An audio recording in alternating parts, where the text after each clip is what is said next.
Hello, welcome back. ഇന്ന് 2 home remedy ആയിട്ടാണ് വന്നിട്ടുള്ളത്. ഒന്ന് ഇഞ്ചി കൊണ്ടാണ് ഉണ്ടാക്കുന്നത്.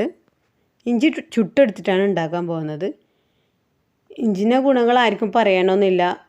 കാലക്രമേണ പണ്ട് മുതലേ ഉണ്ടാക്കുന്ന ഒരു റെമഡിയിൽ പെട്ട ഒന്നാണ് ഇഞ്ചി. ഇഞ്ചി നന്നായി കഴുകിയെടുത്തിട്ടുണ്ട്. 2 ഇഞ്ചിയാണ് ഞാൻ ഉപയോഗിക്കുന്നത്. 2 വലിയ ഇഞ്ചി കഴുകിയെടുത്തിട്ട് ഒന്ന് അടുപ്പിൻ്റെ മേലിൽ ഒരു ചെറിയ ഗ്രില്ല് വെച്ച് ഇതുപോലെ ചുട്ടെടുക്കാം. ഇഞ്ചി നമുക്കുണ്ടാകുന്ന ത്രോട്ട് ഇൻഫെക്ഷൻ, തൊണ്ടയിലുണ്ടാകുന്ന ഇൻഫെക്ഷൻ, അതുപോലെ മൂക്കടപ്പ്, പിന്നെ നെഞ്ചിൽ കെട്ടിവെക്കുന്ന കഫക്കെട്ട്, അതിനെല്ലാം ഒരു പരിഹാരമാണ് ഇഞ്ചി. ഇതുപോലെ നന്നായി ചുട്ടെടുക്കാം.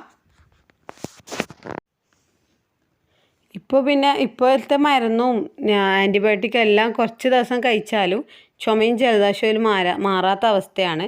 അപ്പോൾ ഇടയ്ക്കിടയ്ക്ക് ഹോം റെമഡീസ് എല്ലാം ഒന്ന് ഉപയോഗിച്ച് നോക്കാം. ഇത് ഇഞ്ചി നന്നായി ചുട്ടെടുത്തതിന് ശേഷം ഒരു പാത്രത്തിലേക്ക് മാറ്റിയിട്ടുണ്ട്. അത് നന്നായി ഇതിൻ്റെ തൊലി കളഞ്ഞെടുക്കാം. ഒരു കൈക്ക് കരിയെല്ലാം വന്നാലും പ്രശ്നമില്ല. ഒന്ന് നന്നായി തൊലി കളഞ്ഞെടുക്കാം. ഇത് നന്നായി ക്ലീൻ ചെയ്തതിന് ശേഷം നല്ല വെള്ളത്തിൽ 3-4 വട്ടം കഴുകിയെടുക്കുക. ഇതിപ്പോൾ കഴുകിയെടുത്തിട്ടുണ്ട്. കഴുകിയെടുത്തതിന് ശേഷം ഒരു മിക്സിയുടെ ജാറിലേക്ക് ഇട്ടിട്ട് നന്നായി ഒന്ന് പൾസ് ചെയ്തെടുക്കുക. ഇതുപോലെ അരച്ചെടുക്കുക. എന്നിട്ടൊരു പാൻ വെച്ചിട്ട് അതിലേക്ക് ഈ ഇഞ്ചി ഇട്ട് കൊടുക്കുക. ദിവസേന നമ്മളെ ഭക്ഷണത്തിൽ ഇഞ്ചി ഉൾപ്പെടുത്താൻ ശ്രദ്ധിക്കുക. ഇഞ്ചി ഒരു രോഗപ്രതിരോധ ശേഷി കൂട്ടാനുള്ള ഒരു മരുന്ന് കൂടിയാണ് ഇഞ്ചി. അതുപോലെ ഫാറ്റ് ലോസ് ഉണ്ടാക്കാനും വെയ്റ്റ് ലോസ് ഉണ്ടാക്കാനും പിന്നെ പലവിധ അസുഖങ്ങൾക്കും ക്യാൻസറിനുള്ള പ്രതിവിധി വരെ ഇഞ്ചിയിലുണ്ടെന്നാണ് പറയുന്നത്. ഇഞ്ചി നന്നായി ഒന്ന് വഴറ്റിയെടുക്കുക. ഇതുപോലെ ഓയിലൊന്നും ഒഴിക്കണ്ട, ജസ്റ്റ് ഒന്ന് നന്നായി കുക്ക് ചെയ്തെടുക്കുക. ഇതുപോലെ ഇഞ്ചിക്ക് ആൻറ്റി ഹിസ്റ്റമിൻ എന്നൊരു ഗുണമുണ്ട്. ഇത് ജലദോഷം, തൊണ്ടവേദന, മൂക്കലിപ്പ്, പനി, ആസ്മ, മറ്റ് ശ്വാസവ്യവസ്ഥയുമായി ബന്ധപ്പെട്ട എല്ലാ പ്രശ്നങ്ങൾക്കും പരിഹാരം ഒന്നാണ് ഇഞ്ചി. ഇത് ശ്വാസകോശ നാളിയുടെ സങ്കോചത്തെ തടയുകയും അലർജികളിൽ നിന്ന് നമുക്ക് ആശ്വാസവും ലഭിക്കുകയും ചെയ്യും. അതുകൊണ്ടാണ് എല്ലാ റെമഡീസിലും ഇഞ്ചി ഉപയോഗിക്കുന്നത്. ഇനി അതിലേക്ക് 1/2 കപ്പ് ശർക്കര, പിന്നെ നിങ്ങൾക്ക് അധികം മധുരം ആവശ്യമാണെങ്കിൽ കുറച്ചുകൂടി മധുരം ആഡ് ചെയ്ത് കൊടുക്കുക. ഞാൻ ഇപ്പോൾ 1/2 കപ്പ് മാത്രമേ ഉപയോഗിക്കുന്നുള്ളൂ. എന്നിട്ട് നന്നായിട്ടൊന്ന് മിക്സ് ചെയ്തെടുക്കാം. ശർക്കര ഇട്ടിട്ട് നന്നായി മിക്സ് ചെയ്തെടുക്കാം. ഇഞ്ചി ദഹനത്തിന് കൂടി ഏറ്റവും നല്ല മരുന്നാണ് ഇഞ്ചി. നമ്മളിപ്പോൾ ഭക്ഷണം കഴിച്ചിട്ട് എന്തെങ്കിലും വയറ്റിൽ പറ്റാത്ത സമയത്ത് ഇഞ്ചി നീരും ചെറുനാരയും മിക്സാക്കിയിട്ട് തേനും മിക്സാക്കിയിട്ട് 3 നേരം കഴിച്ചാൽ ദഹനത്തിനുള്ള എല്ലാ മിസ്റ്റേക്കും മാറിക്കിട്ടും. ഇപ്പോൾ അതിലേക്ക് ഞാൻ ഉപ്പിട്ട് കൊടുത്തിട്ടുണ്ട്. ബ്ലാക്ക് സാൾട്ട് ഉണ്ടെങ്കിൽ ബ്ലാക്ക് സാൾട്ട് തന്നെ ഇട്ട് കൊടുക്കുക. പിന്നെ അതിലേക്ക് 1/2 ടീസ്പൂൺ കുരുമുളക് പൊടി ഇട്ട് കൊടുത്തിട്ടുണ്ട്. അതുപോലെ തന്നെ 1/4 ടീസ്പൂൺ ജീരകപ്പൊടി, അതും വീട്ടിൽ പൊടിപ്പിച്ചതാണ്, ജീരകപ്പൊടി ഇട്ട് കൊടുത്തിട്ടുണ്ട്. എല്ലാം കൂടി നന്നായി മിക്സ് ചെയ്തെടുക്കുക. നല്ല കട്ടായ നേരം ഇത് കുക്കാവുകയും വേണം. അതിനോടൊപ്പം തന്നെ നന്നായി ശർക്കരയും എല്ലാം മിക്സായി വരണം. കുറച്ച് സമയം എടുത്ത് തന്നെ ചെയ്യേണ്ട ഒരു പ്രോസസ്സിംഗ് ആണ്. കാരണം ഇതിപ്പോൾ കുറച്ച് മെൽട്ടായതിന് ശേഷം ഒരു ലേഹ്യം പോലെ കഴിക്കുന്നതും കഴിക്കാം. പക്ഷെ ഞാൻ ഒരു ക്യാൻഡിയാണ് ഉണ്ടാക്കുന്നത്. ശരിക്കും കുട്ടികൾക്കും വലിയവർക്കും ഒരുപോലെ കഴിക്കാൻ ഇഷ്ടപ്പെടുന്ന രീതിയിൽ ഒരു ചെറിയ ക്യാൻഡി ടൈപ്പാണ് ഞാൻ ഉണ്ടാക്കുന്നത്. ഇതിപ്പോൾ നന്നായി ടൈറ്റായി വരുന്നത് കാണുന്നില്ലേ? ഇനിയും കുറുകി വരും. ഇതിപ്പോൾ നന്നായി ടൈറ്റായിട്ട് വന്നിട്ടുണ്ട്. നന്നായി ടൈറ്റായി വന്ന സമയത്ത് നമുക്കൊരു പാത്രത്തിലേക്ക് മാറ്റി കൊടുക്കാം. ഇതൊരു പാത്രത്തിലേക്ക് മാറ്റിയിട്ടുണ്ട്. എന്നിട്ട് നന്നായി തണുത്തതിന് ശേഷം ഇതിപ്പോൾ ഇങ്ങനെ വേണമെങ്കിൽ ഒരു കണ്ടെയ്നറിൽ സൂക്ഷിക്കാം. എന്നിട്ട് കുറച്ച് സ്പൂണായിട്ട് നമുക്കിത് കഴിക്കാം. ഞാനിപ്പോൾ ഒരു ക്യാൻഡി പോലെയാണ് ഉണ്ടാക്കുന്നത്. ഇതിപ്പോൾ നന്നായിട്ട് ബോളാക്കി എടുക്കുക, അതായത് ഷേപ്പാക്കി എടുക്കുന്ന രൂപത്തിലാണ് ഉണ്ടാക്കുന്നത്. നന്നായി ഷേപ്പാക്കി എടുക്കുക. എല്ലാം തന്നെ ഇതുപോലെ ചെറിയ ബോളായിട്ട് നമുക്ക് സൂക്ഷിക്കാം, ഫ്രിഡ്ജിൽ വെക്കാം. ഇതുപോലെ ചെറിയ ബോളായി സൂക്ഷിക്കാം.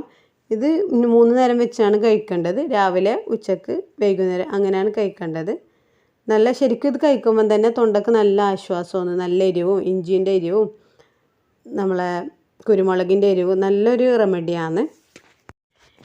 ഇനി അടുത്ത റെമഡി നോക്കാം. ഇത് പനങ്കൽക്കണ്ടമാണ്. പനങ്കൽക്കണ്ട ഔഷധ മൂല്യമുള്ള ഒന്നാണ്. ഇത് തൊണ്ടവേദന സുഖപ്പെടുത്താനും കൊളസ്ട്രോൾ കുറക്കാനെല്ലാം വ്യാപകമായി ഉപയോഗിക്കുന്ന ഒരു സാധനമാണ്. പനയിൽ നിന്നുണ്ടാക്കുന്നതാണ്. ശരിക്കും ഒരു റോക്ക് പഞ്ചസാര എന്നാണ് ഇതിനെ അറിയപ്പെടുന്നത്.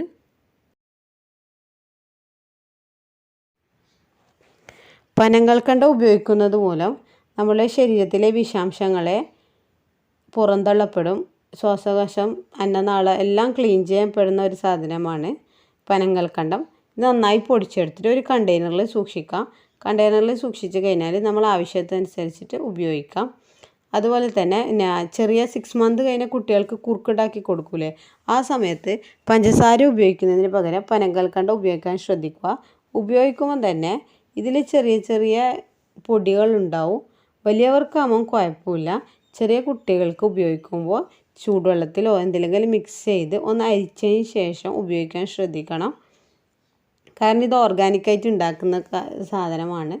ചില കരടുകളും അതൊക്കെ ഉണ്ടാകാൻ സാധ്യതയുണ്ട്. അതുകൊണ്ട് അങ്ങനെ ഉപയോഗിച്ചാലാണ് നല്ലത്. ഇനിയിപ്പോൾ ഉള്ളി എടുത്തിട്ടുണ്ട്, ഒരു 10 ഉള്ളി എടുത്തിട്ടുണ്ട്. അത് നന്നായി ക്ലീൻ ചെയ്തെടുക്കുക. ക്ലീൻ ചെയ്ത ശേഷം ചോപ്പ് ചെയ്യോ അല്ലെങ്കിൽ ഇടിക്കുകയോ നീരെടുക്കുകയോ എന്തെങ്കിലും ചെയ്യാം. ഉള്ളി ഒന്നുകിൽ ചെറുതായിട്ട് ചോപ്പ് ചെയ്തെടുക്കുക, അല്ലെങ്കിൽ നീരെടുക്കാൻ കുറച്ച് ബുദ്ധിമുട്ടാണ്. കുറച്ച് നീരേ കിട്ടുള്ളൂ.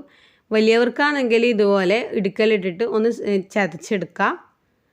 പിന്നെ ചെറിയ കുട്ടികൾക്കാണെങ്കിൽ നീരെടുത്തിട്ടും കൊടുക്കുക. ഞാൻ എൻ്റെ കുട്ടിക്ക് ഉപയോഗിച്ചിട്ട് നല്ല എഫക്റ്റുള്ള ഒരു സാധനമാണ്. മോനിക്ക് നല്ല ചുമയും കഫവും ഉണ്ടായ സമയത്ത് ഉപയോഗിച്ചിട്ട് നല്ല രീതിയിൽ കഫം മാറിയിട്ടുണ്ട്. അതുകൊണ്ടാണ് ഞാൻ നിങ്ങളായിട്ട് ഷെയർ ചെയ്യുന്നത്. എന്നിട്ട് ഒരു പാത്രത്തിലേക്ക് നമുക്ക് മാറ്റി കൊടുക്കാം. ഇതെങ്ങനെ ഉണ്ടാക്കണ്ടേ നോക്കാം. ഒരു പാത്രത്തിലേക്ക് നമ്മളിപ്പോൾ ചോപ്പ് ചെയ്ത് വെച്ചാൽ ഉള്ളി ഇട്ട് കൊടുക്കാം. എന്നിട്ട് 2 ടേബിൾ സ്പൂണ് പനങ്കൽക്കണ്ട പൊടിച്ചത് ഇട്ട് കൊടുക്കാം. ഇതിപ്പോൾ എങ്ങനെ കഴിക്കേണ്ടതെന്ന് വെച്ചാൽ രാവിലെ, ഉച്ചക്ക്, വൈകുന്നേരം അങ്ങനെ 3 നേരങ്ങളാണ് കഴിക്കേണ്ടത്. ഇതിപ്പോൾ രാവിലെ ഉണ്ടാക്കി വെച്ചതാണ് എഫക്റ്റ് കൂടുതലുണ്ടാവുക. വൈകുന്നേരം നമുക്ക് ഉള്ളിയുടെയും പനങ്കൽക്കലിൻ്റെയും നന്നായി മിക്സായി വരും. ഇങ്ങനെ കഴിക്കുന്നതെങ്കിൽ ഇങ്ങനെ തന്നെ കഴിക്കാം. കുറച്ച് സമയം വെച്ചിട്ട് കഴിക്കാനാണ് ഞാൻ പ്രിഫർ ചെയ്യുക. അതുപോലെ കഴിച്ചാലാണ് എഫക്റ്റ് ഉണ്ടാവുക.